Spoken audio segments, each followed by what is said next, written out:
been so that I despise coming to see you folks. I am not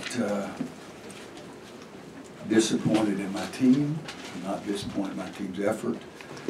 We could have played more intelligently. We could have made more free throws. We could have rebounded more of their missed free throws, and all those things are what people will talk about, and it's very important. And we also could have made some plays that would have been better in the first half.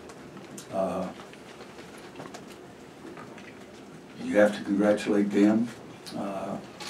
If you don't care who won the game, you've heard me say this a few times before, if you don't care who won the game, you had to enjoy that as a big-time college basketball game.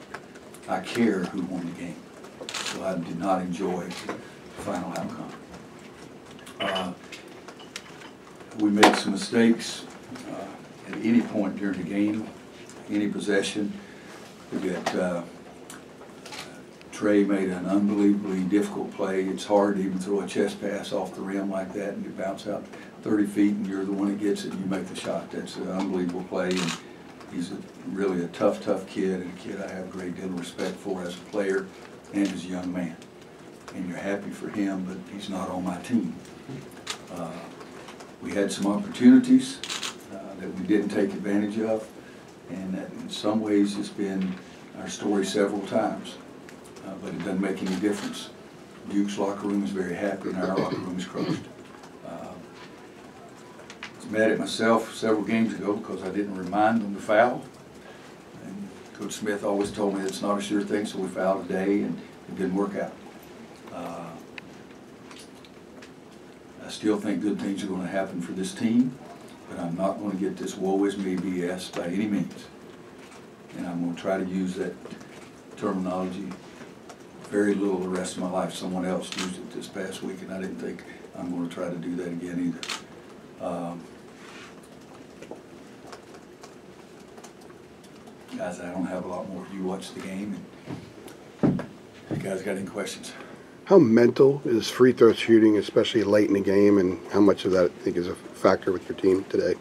Well, I'm sure it's part mental. I mean, Harrison makes 17 out of 18 in one game, and now he's missed a bunch. So I'm sure it's mental. But I always say have a checkpoint and not think about I got to make this one. Think about your checkpoint, and I think it always helps you. Whether it's Tiger Woods or one of you guys playing golf, if you think I've got to knock this close, you're probably not going to do it. Think of your technique, your checkpoint to make your swing that way. But Andrew and Garrison missed some that really hurt. There's no question about that. But Leakey missed one, Garrison missed, Mondo missed one. I mean, basically Cole missed one. Those hurt. But bottom line is we got to be tough enough to step up and make the free throws. When Walker made that free throw to put you guys ahead in overtime, did you have any kind of sense that maybe the tide had turned, that something, you pulling a guy off the bench who rarely plays and makes a free throw in that pressure, that maybe things were going your way? I would have felt better if he'd made both of them. There's no question about that. But no, look, I didn't have any thought process there. It was just let's guard the next possession. And they did a great job of just attacking us off the dribble. And Cole's got 4 fouls and he's trying to play. Is somebody asking a question? No, go ahead, Coach. Okay.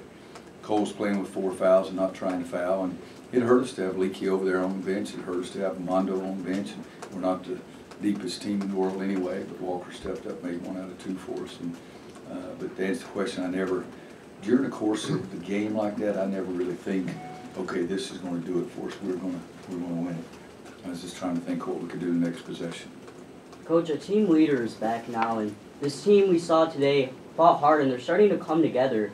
We've seen so many teams in the past, like the Notre Dames, the Syracuses, that Connecticut team that deep in the season, in that tournament time, they start to go on a roll.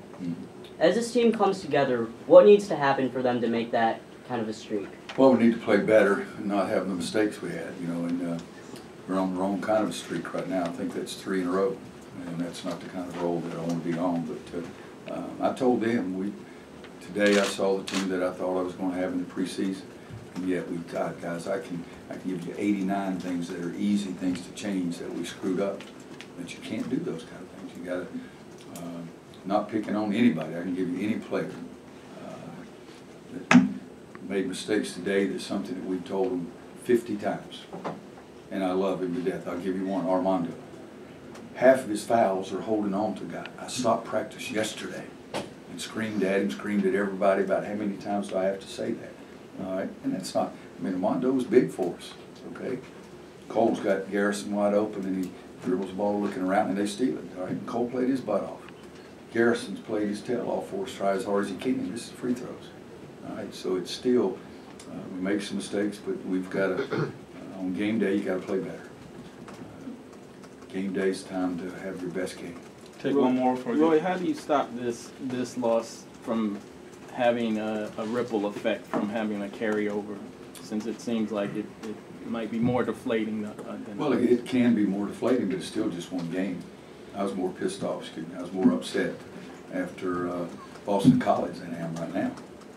And so it's something that we've got to play better. And yeah, if you want to go woe is me and be a little pansy or something, you know, that's your choice. If you want to be a tough competitor, and pansy doesn't mean anything except a guy that doesn't compete, so don't give me any of that stuff, okay? That's what pansy means. The guy's not a competitive guy. We're not going to be like that. And if you want to go do that and go lay in a corner and get in a fetal position and call for your mama, you can. But if you want to be a competitor, you want to try to bust your tail at practice tomorrow and bust your tail at practice on Monday and try to go on the road and see if you can play your tail off on Tuesday. We have no assurances. I told them that we've got a chance to play again. I told them we also have a chance to play Duke again. So the old coach is not going to freaking quit, and they're not either. Coach Krzyzewski, and thank you.